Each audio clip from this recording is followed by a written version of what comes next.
This was about 10 years ago, but I still remember it very clearly. At the time, I was working swing shift, so I would get off work downtown at about 12 a.m. or so. I had to wait 30 minutes for a bus, which took an additional 30 minutes to get to the stop closest to my house, which was a little under a mile away after that. I rode this bus practically every night. It was usually fairly empty, aside from myself and perhaps a few other people getting off retail jobs as well. I'd see those people around pretty often. This usually happened during the holiday times when stores were super open late and the closing employees would ride the same bus as me. I was the last stop on the line though, and I was usually the very last person on that bus. This night, the same people as always got onto the bus and got off at their regular stops. On the second to last stop though, I noticed another guy was still on the bus, a guy I had never seen before, and I saw that he was watching me as well. I was 18 years old at the time and dressed up in sort of junky clothes.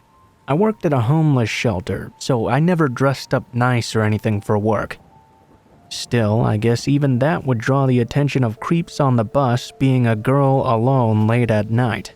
Whatever, I thought to myself. Usually I just tell creepy guys to fuck off, and at the very worst they'd say I was a bitch and that would be the end of it. By 18, I dealt with plenty of this sort of thing plenty of times, so I wasn't particularly upset by this. But I could tell something about this creepy guy was sort of different. He was an overweight Middle Eastern man dressed up in a knit sweater, slacks, and wire-frame glasses. He didn't say a word the entire time we were on the bus. Instead, he just stared, never once breaking his gaze, just transfixed on me. Finally, we arrived at my stop, the very last stop, and he was still sitting there in the back of the bus, watching me as I got off. I thanked the bus driver, hopped off the bus, and realized that the dude was still on that bus. I started to walk up the hill to my house like I always did, when I noticed that the bus was still sitting at the stop instead of pulling out and putting its to-terminal sign on like it normally did. Weird, sure, but I kept on walking. I'd made it about 500 feet away when I heard the bus pull out and drive off, and then I could hear someone sprinting behind me. Without even looking back, I could tell right away it was that guy from the bus. He was 50 feet behind me at this point. I could hear him heaving to catch his breath after that running, and he called out to me, "Princess, please, wait!" Of course, I did not wait. I kept on going, but he didn't stop. He kept shouting after me, "Please, please, princess, I want to make love to you. I have money with me. Please, I will pay you." I didn't stop walking. I didn't want to make eye contact or even acknowledge this guy. I also realized, though, I was walking down a dark street with no cars and no people. He was hot on my trail. Luckily, he didn't seem to be able to keep up with me. He kept having to stop since he was so winded. By the time I'd made it down the block, he was shouting at the top of his lungs, "Princess, princess, please let me make love to you. I will pay you, just stop, please." He started sobbing hysterically, absolutely wailing, all while yelling that he wanted to make love to me and would pay me for it, calling me princess over and over. He wouldn't stop sobbing. He was so loud that I'm actually surprised he didn't wake anyone in the neighborhood up with his crying. At this point, he was still somehow 50 feet behind me, sobbing the whole way. I was 5 blocks from my house and didn't want to let this weird guy know where I lived. I decided to call 911. He kept sobbing and crying and pleading with me. I let the dispatcher know some guy I didn't know at all was following me, propositioning me and crying in the middle of the street. He was crying so loud she could hear him sobbing in the background of the call, and said a deputy would be there soon. I live in a really skinny strip in an unincorporated part of the county, between 2 cities with their own police departments, so response times weren't that bad. I yelled back to the guy, "Yo, I just called the cops, so leave me the fuck alone." He just stopped right where he stood, sobbing. I kept walking, but very slowly, since I was now approaching where my house was. A couple of minutes passed, there's lights flashing and a sheriff coming down the street. When I turned around, the crying guy was nowhere to be seen. The officer asked if I wanted him to go look for him or if I just wanted a ride home. I didn't ever want to deal with that guy again, so I accepted the ride and asked him to check out the area around my house after he dropped me off. After all, it's pretty unusual to see an overweight Middle Eastern guy in a sweater and slacks wandering around sobbing at 1:30 a.m. on a weeknight in a residential area. I have no idea really if they found him. I had no idea what would happen if they did find him, since I'm not sure if anything he did was actually illegal or just weirdly creepy.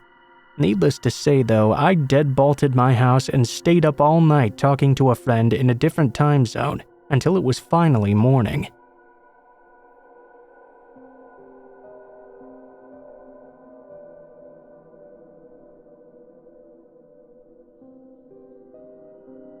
The following account occurred roughly 3 years ago during the summer of 2012. It's always been difficult for me to talk about, but I found writing about it to be very therapeutic. I was 17 at the time this happened, and I had just gotten my first job. I lived in rural Western Virginia, in a small mountain community. My mom's best friend owned a camping resort not far from my house that had a general store. She said she'd pay me to help out in the store during the busy months in the summer. It was a pretty easy job, all things considered, and I met a lot of out-of-towners too.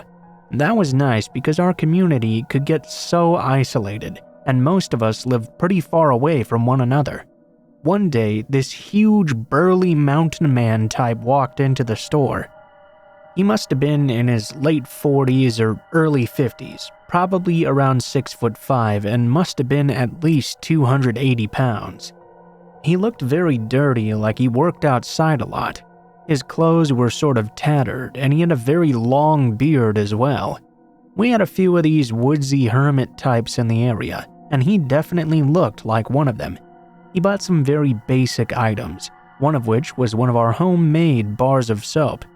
When he walked up to the register, he looked me up and down very intently. He didn't talk for a full minute. He just stared at me. Clearly, his people skills needed a bit of working on after so much time in the wilderness. "Did you make this soap?" he asked very gruffly. Possibly. I help out with that stuff sometimes." "You make a lot of your own stuff?" Toiletries and things like that, yeah." I like that," he said, nodding to himself. I honestly didn't know how to respond. I quickly rang up his items and he paid me with crumpled up money. Right before he left, he asked, "You cook too?" "Sometimes," I replied. "Bet the boys around here are itching to marry you." He smiled to himself. I said nothing. I was puzzled as to what I'd said that must have stood out as wife material. I told Krista, my mom's friend, about the bizarre encounter. She sort of laughed it off, as did the rest of my family and friends. But after that, the mountain man started turning up way more often. We'd chat a little bit here and there, and I found out he had a cabin deep in the woods. He claimed he'd built it with his bare hands. He said he hunted and lived off the land, other than the few things he bought at the store, of course. Over time, our chatter escalated, with him making comments about how nice it would be to have a woman like me around who could make those things and cook his kills for him. One time, he even said out loud that I had the burthen hips that men lust after. Shudder. He even started inviting me to fish with him, hunt with him, see his place. I always politely declined. He got more and more insistent over time, though, and I told Krista about how uncomfortable he was starting to make me. The intensity with which he said these things really scared me. She said that from then on, whenever he came in to go get her, and she would ring him up instead. Thanks to her intervention, I started speaking with him less, and I thought I wouldn't have to deal with him any further. One night, though, as I was closing up, it was very late, around 10 o'clock at night. Krista had already left about an hour before, and I was leaving by myself. The only two cars in front of the store were an old blue pickup truck and mine. I was immediately alarmed because I knew that mountain man drove a blue pickup, but I didn't see him in the lot or anywhere around, just his car. I walked quickly to my car and checked the back seat before I started her up. Then though, when I first turned the key in the ignition, I got nothing but sputters. I tried several more times and started to get really scared. Out of all possible nights, why is this happening tonight? I remember asking myself that very angrily. Just as I was reaching for my phone to call for help, I could hear a loud pounding on my driver's side window. Honestly, I'm shocked I didn't piss myself. I didn't even want to look because I knew immediately it was him. I did though, and my suspicions were confirmed. He smiled a big grin at me, showing me exactly which teeth were missing. "Need some help?" he said loudly through the window. I shook my head furiously. "My dad is already on his way," I said, hoping to scare him off. I hadn't spoken to my dad in years though. The mountain man simply laughed. "I already know he's not. Open the door." The hairs on the back of my neck stood up straight. How could he possibly tell I was bluffing? "No, leave me alone." Suddenly, he became very angry. He yanked on the handle. Luckily, I had remembered to lock all the doors when I first got in.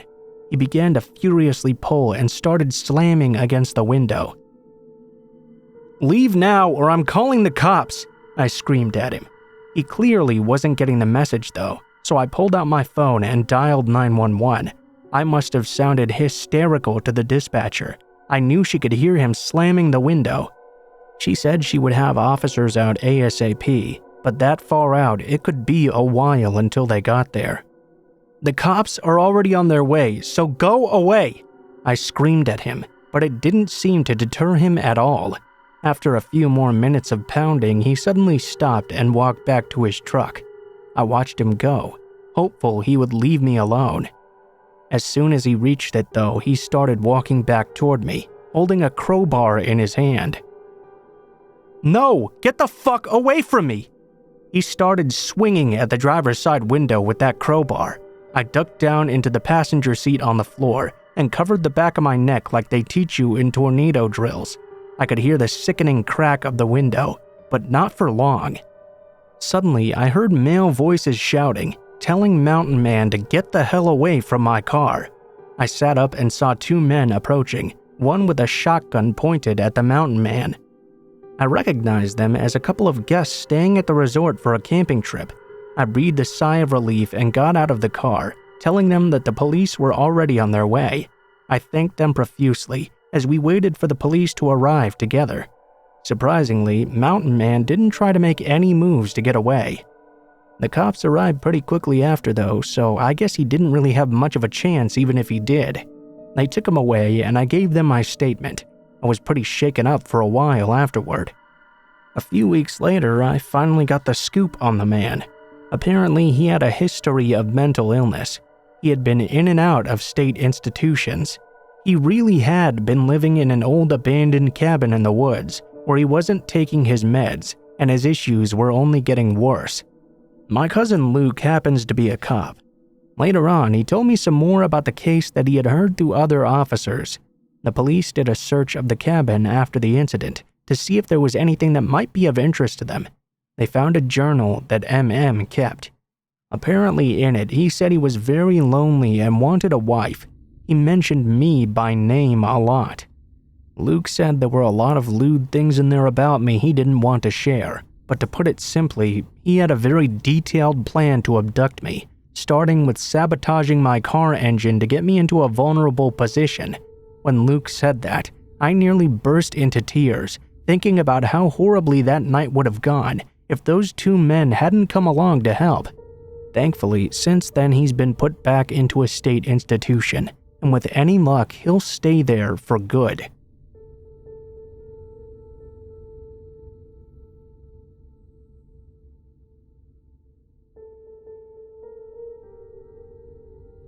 Okay, so this happened last night. My friends and I were all hanging out. It had already been a very hectic afternoon without going into too much detail. We'll save that for later. It was a relatively warm evening, so we were going for a walk around the town the majority of us lived in. This was something we did often enough that we would have felt very safe doing it individually, let alone with a group of 7 people in tow. There were 2 15-year-olds and 4 16-year-olds, one of which was a month away from 17. We had been walking for over an hour now. We would always walk over to this ice cream shop, which was the furthest point from the house we'd meet at before we turned around and headed back. We were already about halfway home from there at this 4-way intersection right next to a Dunkin' Donuts. We were approaching the intersection, laughing about some stupid joke one of us had made or something, when this lady suddenly crossed the street and began screaming. She was in her late 40s or mid-50s. Wait, stop! She ran across the intersection directly through traffic to get to us. Now at this point, all instincts were telling us to turn around. The problem was, to get home, we had to go in the direction this person was running from. We approached the intersection just as she reached us. Oh, good, you're all teenagers. Will you come to our concert later? We have 4 bands. It's teenager music. We've got free pizza and snacks like brownies and cookies. We've even got a popcorn machine. Needless to say, we were a little disconcerted. We tried to politely decline, saying it was going to get dark soon, and we had to be home very quickly. However, she wouldn't let us get a single word in edgewise. My friend tried to tell this lady she didn't like that type of music, but she quickly changed her original statement after. Oh, don't worry, it's all kinds of music. Come on, you'll love it. If you don't like it, you can just walk right back out. It's just a mile up that street right over there. Come on, you'll fit right in. She then began to force us in the direction of the concert, trying to get us to follow her, as if there hadn't already been enough red flags. This was one of the more significant ones. All of us were extremely uncomfortable now, but we tried to laugh it off. My cousin was smart. She held up her phone to her ear as if she was calling someone, although she wasn't. There's terrible cell service in my town, which is something that made us even more nervous. Hello? Yeah, we're on our way back right now. We'll be there in a few minutes. Sorry, that was my dad calling. The crazy lady took practically no notice of this. She just kept on trying to desperately convince us. By now, the sun was almost completely set. We were all just itching to get out of there and go home. One of our other friends piped up. We have to go ask our parents first anyway. Here's the most scary and unsettling part of the whole conversation in my opinion. Immediately, the crazy lady began to panic. No, do not tell your parents. It's only a half mile up that road. You all have cell phones, don't you? You can call them on the way there. Now we were all more than a little nervous. Everyone was looking at that Dunkin' Donuts, as though if we looked hard enough we'd teleport inside. Nobody knew what to say at this point. I mean, how do you even react to this situation? Don't worry, it's a church. Nothing bad can happen to you. Cue a bunch of nervous laughter from her and some muffled disagreements from us. It's on until 9 o'clock. We'll be there in half an hour. She gestured across the street to this other lady and 2 kids in matching yellow t-shirts. They came sprinting across almost immediately.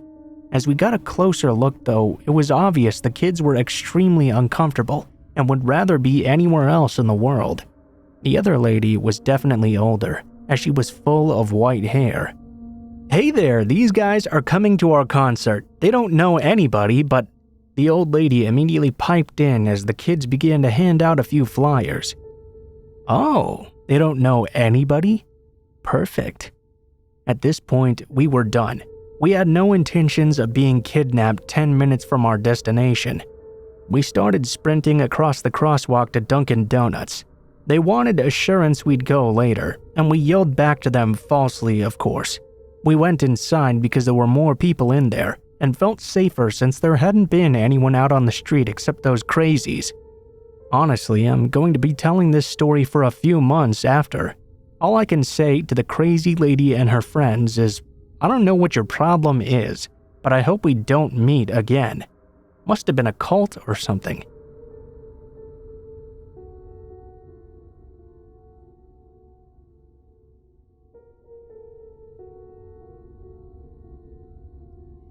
A few months back, I went on a date with a guy who seemed familiar to me, but I couldn't quite put my finger on where I'd seen him before.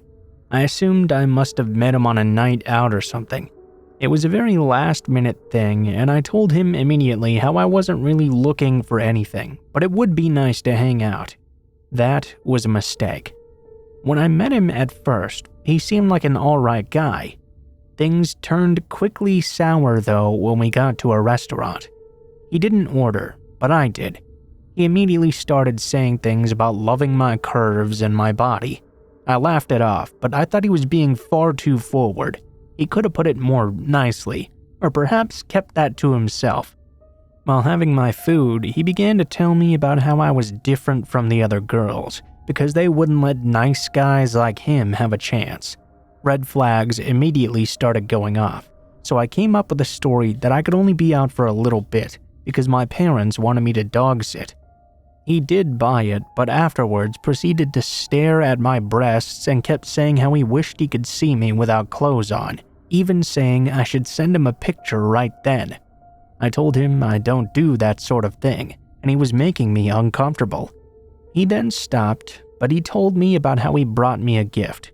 He pulled out of his bag a bouquet of roses, which I honestly did think was sweet, and a bag of Tesco prawns. This confused me, and I burst out laughing. I asked him what decided to make him get that as a gift, and he said he knew I loved tempura and prawns.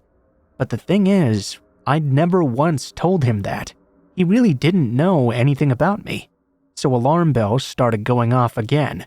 My head told me to run, but I didn't want to be rude, so I stayed at least until the time I said I'd had to go. I had less than an hour left. Surely I could at least manage that much. He kept talking, but he started to scare me because he started saying very personal aspects about my life. The school I went to, what I was like as a kid, what I was currently doing as my job, my hobbies. He got every single thing right. It scared me because I had not told him any of this and hadn't posted anything online about it either. I backed away and asked him how exactly he knew all this information. Turned out his mother was one of my teachers in school, and he asked her everything she knew about me and searched online for even the smallest scrap he could find about me currently. I don't know when he asked her this, but at this point I wanted to get the hell out of there. Thank God for my mom. Not long after, I got a text from my mom asking how things were. He didn't see the text, just that it was from my mom. I said, "Oh God, my mom and dad got the times wrong for the pictures, so I have to go now for the dog. Sorry." The guy accepted that, thankfully, and then started to walk me home. I only let him lead me about halfway because I'm not comfortable with people knowing where I stay, let alone this guy. He started insisting though. He dropped the bombshell that he knew what road I stayed on, but didn't know exactly which house was mine. I told him, of course, that was really weird, and it creeped me out that he would even know that in the first place. He immediately tried to claim that I'd told him earlier in the night, but I never tell anyone that. I started to walk on the main road for my own safety. He grabbed my hand fiercely and said he knew a shortcut to get there. I told him I wasn't comfortable once more. He told me it was fine and started dragging me toward a quiet road. I was getting really scared. He stopped and shoved his tongue down my throat. I shoved him away and told him to stop, and he apologized. That's when I noticed a stranger walking a dog coming towards us, so I used that as an excuse to head toward the main road. I thought I was safe, but no. He kept on following me. I stopped and told him I wanted to part there, but how nice it was to meet him again. He looked confused and said we had never met. In fact, he'd set up this meeting specifically on a night I'd had off just to get me to come. I then began saying, "Look, I have to go." He cut me off and grabbed me and pulled me towards some bushes, saying, "Before you go, there's one more thing." I told him no and to let go of me, but he ignored me.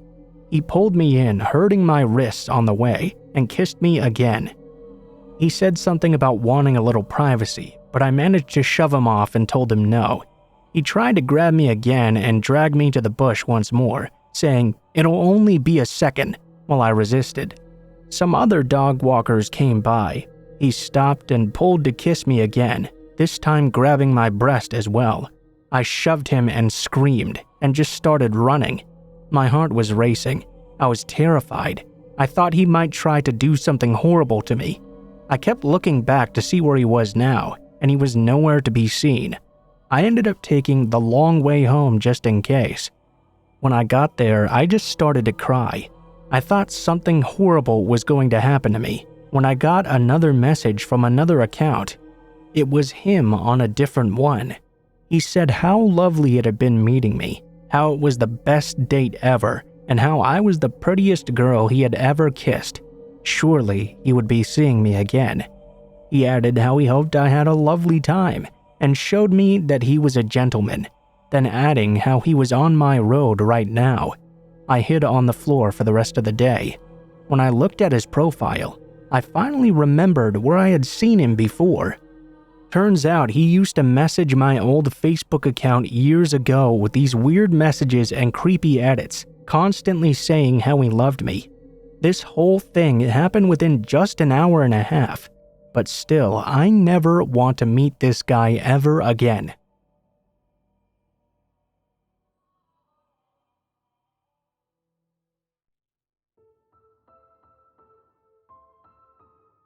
What is up, guys? Blue Spooky here, as always. Thank you guys so much for reaching this far, especially if you made it to the end of the video. If you guys enjoyed the video, please be sure to like, share, comment, and subscribe if you feel so inclined. If you have any thoughts about what I could be doing better, or you have any thoughts about the stories in the video itself, or anything like that, please be sure to leave a comment in the comments section below the video. I always enjoy reading all of your guys' comments, even if I can't always respond to them all the time. If you guys would like to have your own story read in a video one day, please be sure to take a look in the description below the video. You will find links to all of my social media, including my Facebook, Gmail, and Twitter accounts. Go ahead and send me a message on any of those, and I will try to read your story as soon as possible. You can also send it directly to me at my email of bluespookyreadings@gmail.com. If you do decide to send in a story, please make sure to include proper grammar and formatting if you can, as well as including as much detail as you feel comfortable with sharing. This will give your story the most chance of appearing in a future video. Also, please be sure to put in the tagline what the name of the story is if it has one, the type of story it is if it has one, and how you would like to be credited in the description of the video the story appears in. Overall, guys, I think that's pretty much it for now. Thank you guys so much for watching, and I hope you guys have a great day.